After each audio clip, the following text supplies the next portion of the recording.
याद करने की कोशिश करेंगे। दोस्तों, पर्वत श्रृंखलाएं भूगोल, राजनीति और जीके की दृष्टि से एक बहुत जरूरी टॉपिक है और इसमें से ढेर सारे प्रश्न बनते हैं। मतलब इसके अंदर इतने सारे फैक्ट हैं, इतने सारे नाम हैं कि इसमें से कई सारे प्रश्न बनते हैं जो सीधे सीधे ऑब्जेक्टिव्स के रूप में आपको देखने को मिलते हैं। तो मेरी कोशिश रहेगी कि मैं आसान से आसान लैंग्वेज में आपको ये याद करवा सकूं। देखिए, क्षेत्रफल के लिहाज से भारत जो है दुनिया का 7वां सबसे बड़ा देश है और यहाँ पे कई सारी पर्वत श्रृंखलाएं हैं। भारत के संपूर्ण भूभाग में से 10.6% भाग के ऊपर पर्वत हैं और 18.5% भाग के ऊपर पहाड़ियां हैं।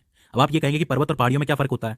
तो देखो, कोई भी पर्वत पर्वत तब कहलाता है जब उसकी ऊंचाई कम से कम 2000 फीट या फिर 600 मीटर की हो या फिर उससे ज्यादा हो।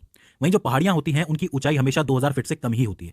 तो जो 2000 फीट से कम है वो सब पहाड़ियां कहलाती हैं और जो 2000 फीट से ज्यादा है वो पर्वत और पर्वत श्रृंखलाएं कहलाती हैं। अब अगर आप बात करोगे पर्वत श्रृंखलाओं की, तो इनको आप भारत में दो हिस्सों में तोड़ सकते हो। एक तो आती है आपकी उत्तर और उत्तर पूर्वी राज्यों की पर्वत श्रृंखलाएं जो कि ऊपर की तरफ हैं, और एक आती है आपकी मध्य और दक्षिण भारत की पर्वत श्रृंखलाएं।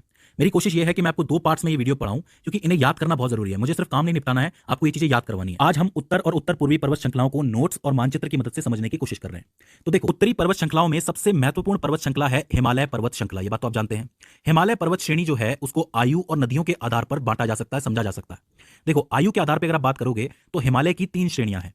सबसे ऊपर आता है वृहद हिमालय या फिर महान हिमालय, जो कि सबसे उत्तर में मौजूद है, कुछ इस तरीके से। उसके बाद आता है मध्य हिमालय, जो कि दूसरे नंबर पे आती है श्रेणी, इस तरीके से चलती है। और तीसरे नंबर पे आता है शिवालिक हिमालय, जो कि सबसे दक्षिण में मौजूद है, इस तरीके से। अगर आप बात करोगे वृहद या फिर महान हिमालय की, तो इसकी औसत ऊंचाई है 6100 मीटर, यानी कि सभी पर्वतों की जो औसत ऊंचाई मिला दोगे तो वो 6100 मीटर होगी। और ये सबसे पुरानी पर्वत श्रेणी भी है। मतलब ये जो वृहद हिमालय है ये सबसे पुरानी है इन तीनों में से। अगर आप इसके निर्माण के समय की बात करोगे तो इनका निर्माण तकरीबन 40 से 50 मिलियन वर्ष पहले हुआ था, इयोसीन काल के दौरान। तो आपसे पूछा जा सकता है कि कितने वर्ष पहले इसका निर्माण हुआ था, तो आप लिखेंगे 40 से 50 मिलियन वर्ष पहले। विश्व की सबसे ऊंची चोटी माउंट एवरेस्ट भी इसी पर्वत श्रृंखला का हिस्सा है। मतलब ये जो सबसे उत्तर में जो श्रृंखला है इसी में आता है माउंट एवरेस्ट।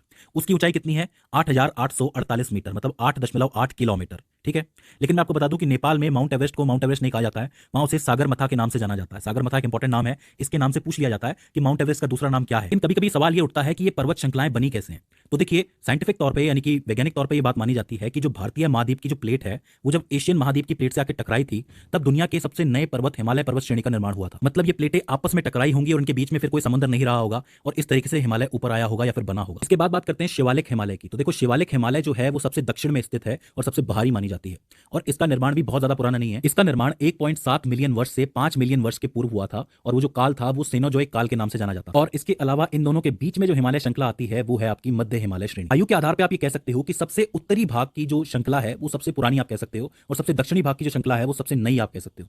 ठीक है, इसके बाद हम बात करते हैं नदियों के आधार पे आप किस तरीके से हिमालय श्रृंखला को बांट सकते हो। तो देखो, हिमालय श्रृंखला को नदियों के आधार पे 4 तरीके से बांटा गया है, 4 प्रकार का कहा गया है। पहला है आपका कश्मीर पंजाब हिमालय।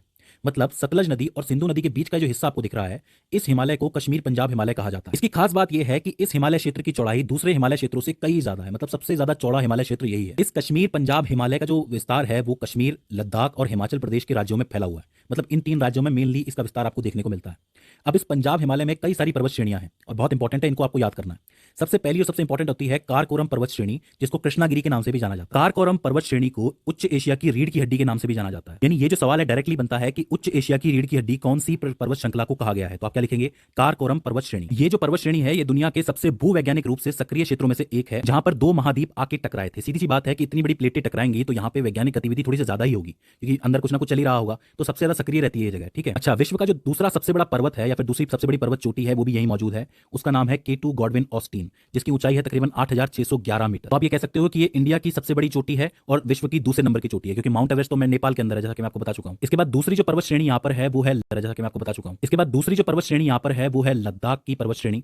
देखो, विश्व की जो सबसे ज्यादा तीव्र ढाल वाली चोटी है, जिसको राकपोशी के नाम से भी जाना जाता है, वो यही मौजूद है। पूछ लिया जाता है, याद रखना, ये सिर्फ इसी के लिए सबसे ज्यादा मशहूर है, राकपोशी के लिए, तो चीज आपको याद रखनी है। ठीक है, इसके बाद तीसरी पर्वत श्रेणी है जास्कर पर्वत श्रेणी। इसकी खास बात यह है कि जो सिंधु नदी है वो लद्दाख और जास्कर पर्वत श्रेणी के बीच में से बहती है, मतलब बीच में से होती हुई जाती है। तो पूछा जाता है कि सिंधु नदी कौन सी 2 पर्वत श्रेणियों के बीच में से गुजरती है, तो आपको लिखना है लद्दाख और जास्कर के बीच से गुजरती है। इसके बाद चौथी आती है आपकी पीर पंजाल पर्वत श्रेणी, जो कि हिमालय की सबसे लंबी पर्वत श्रृंखला के रूप में जानी जाती है। पूछा जाएगा कि सबसे लंबी पर्वत श्रेणी कौन सी है, तो आपको पीर पंजाल लिखनी है। ठीक है, इसके बाद आती है धौलाधर पर्वत श्रेणी, जो कि आपकी कुल्लू घाटी है। कुल्लू का नाम आपने सुना होगा, कुल्लू मनाली का। तो ये कुल्लू घाटी जो है ये पीर पंजाल और धौलाधर पर्वत श्रेणी के बीच में स्थित है। ठीक है, और इसके बाद आती है आपकी शिवालिक पर्वत श्रेणी, जो कि सबसे दक्षिणी पर्वत श्रृंखला है।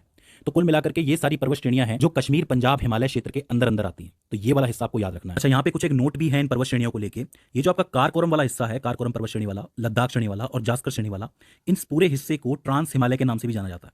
कभी कभी ट्रांस हिमालय का नाम दे दिया जाता है तो उसमें बच्चे कंफ्यूज हो जाते हैं। कारकोरम, लद्दाख और जास्कर उत्तर पर्वत श्रृंखला का पूरा हिस्सा ट्रांस हिमालय कहलाता है, ठीक है। और इस पंजाब हिमालय में खेती किस चीज की होती है? मेनली जाफरान के फूलों की खेती होती है। ये जो जाफरान के फूल होते हैं इसी में से केसर भी निकलता है बाहर, तो ये काफी इंपॉर्टेंट हो जाता है, ठीक है। इसके बाद हम बात करते हैं कुमायूं हिमालय की। ये जो कुमायूं हिमालय है ये सतलज और काली नदी के बीच का 320 किलोमीटर लंबा एक हिस्सा होता है, जिसको कुमायूं हिमालय क्षेत्र के नाम से जाना जाता है। इस कुमायूं हिमालय को ही गढ़वाल हिमालय के नाम से भी जाना जाता है। आपने सुना होगा कि जो गढ़वाल क्षेत्र है वो कौन से राज्य में स्थित है? उत्तराखंड राज्य में स्थित है। तो आप ये कह सकते हो कि कुमायूं हिमालय का विस्तार हमें उत्तराखंड राज्य में देखने को मिलता है। अच्छा, कुमायूं हिमालय की सबसे ऊंची चोटी का नाम है नंदा देवी, जो कि 7,817 किलोमीटर ऊंची है और इसी जगह पे आपको बद्रीनाथ, केदारनाथ, गंगोत्री, यमुनोत्री इसी क्षेत्र में देखने को मिलती है। तो अगर अब आपसे कोई कहे कि ये सब जितने भी तीर्थ धाम है ये कहाँ पे हैं, ये कुमायूं हिमालय क्षेत्र के अंदर पाए जाते हैं, ठीक है। इसके अलावा जो नदियां हैं हमारी गंगा, रामगंगा या यमुना, इनका जो उद्गम है ये भी कुमायूं हिमालय से ही होता है। तो इन नदियों के नाम से, इन तीर्थों के नाम से कुमायूं हिमालय के सवाल बन सकते हैं, तो आपको याद रखने, ठीक है। इसके बाद आता है आपका नेपाल हिमालय, क्योंकि इसके बाद का हिस्सा नेपाल के अंदर आ जाता है। ये जो नेपाल हिमालय है ये काली नदी और तीस्ता नदी के बीच का 800 किलोमीटर का एरिया है। इस नेपाल हिमालय की सबसे ऊंची चोटी जो है वो माउंट एवरेस्ट है, 8,848 किलोमीटर। और इस हिमालय क्षेत्र में धौलगिरी, अन्नपूर्णा, मकालू, कंचनजंगा पर्वत ये सारे भी मौजूद हैं। देखिए नाम से पूछा जाता है कि कौन कौन से पर्वत कौन कौन से क्षेत्रों में मौजूद हैं, तो ये धौलगिरी, अन्नपूर्णा के नाम से प्रश्न बनता है, तो ये आपको याद रखने, ठीक है। इसके अलावा कंचनजंगा भारत की दूसरी सबसे बड़ी चोटी है। पहली कौन सी है? मैंने आपको बताया था K2 गॉडविन ऑस्टिन है, ठीक है। तो पहली है K2 गॉडविन ऑस्टिन, दूसरी है कंचनजंगा और तीसरी है नंदा देवी। अच्छा, कंचनजंगा का जो विस्तार है वो आपको कहां देखने को मिलता है, कौन से राज्यों में है? एक तो सिक्किम के अंदर है और नेपाल के अंदर है। तो ये बात याद रखना है कि भारत में एक ही राज्य है जहां पे कंचनजंगा का विस्तार ज्यादा है, वो है सिक्किम, ठीक है। तो ये हो जाता है आपका नेपाल हिमालय। इसके बाद आता है आपका असम हिमालय। जो असम हिमालय है वो तीस्ता नदी से शुरू होता है और ब्रह्मपुत्र नदी तक जाता है, तो ये बहुत बड़ा एरिया हो जाता है। ये जो आपको हिमालय दिख रहा है असम हिमालय, ये असम, अरुणाचल प्रदेश और सिक्किम राज्य में फैला हुआ है। मेनली इसकी 3 जगह हैं, 3 राज्यों में आपको देखने को मिलता है और इसमें से कई सारी नदियां हैं जो भारत के कई हिस्सों में जाती हैं, ठीक है। अब देखो यहाँ पे 4 हिस्से हो जाते हैं आपके हिमालय के, आपने देख लिए सारे के सारे। पंजाब कश्मीर हो जाता है, दूसरा आपका ये कुमायूं हो जाता है, तीसरा नेपाल हो जाता है, चौथा असम हिमालय हो जाता है। इनमें से जितनी भी नदियां बाहर आती हैं वो यहाँ के ग्लेशियर्स के पिघलने की वजह से बाहर आती हैं और इसलिए ये नदियां हमेशा चलती रहती हैं। अब चूंकि ये चलती रहती हैं इसलिए इन्हें सतत वाहिनी भी कहा जाता है। सतत वाहिनी के नाम से प्रश्न बनता है, तो आपको याद रखना ये वर्ड बहुत इंपॉर्टेंट है कि ये नदियां सतत वाहिनी कहलाती हैं। अच्छा, हिमालय का जो कुल विस्तार जितने भी आपको राज्यों में देखने को मिलता है वो कौन कौन से हैं? जम्मू कश्मीर, लद्दाख, हिमाचल प्रदेश, उत्तराखंड, सिक्किम, अरुणाचल प्रदेश, असम, मेघालय, मणिपुर व नागालैंड। मतलब ये जितने भी राज्य आपको दिख रहे हैं इन सभी में आपको हिमालय का विस्तार देखने को मिलता है। तो आखिर में मैं आपको हिमालय से पूर्व से पश्चिम की तरफ जो पर्वत क्रम चल रहा है वो याद करवा देता हूँ। सबसे पहले आता है नामचा बरवा पर्वत, जो कि अरुणाचल प्रदेश और तिब्बत के बॉर्डर पर स्थित है।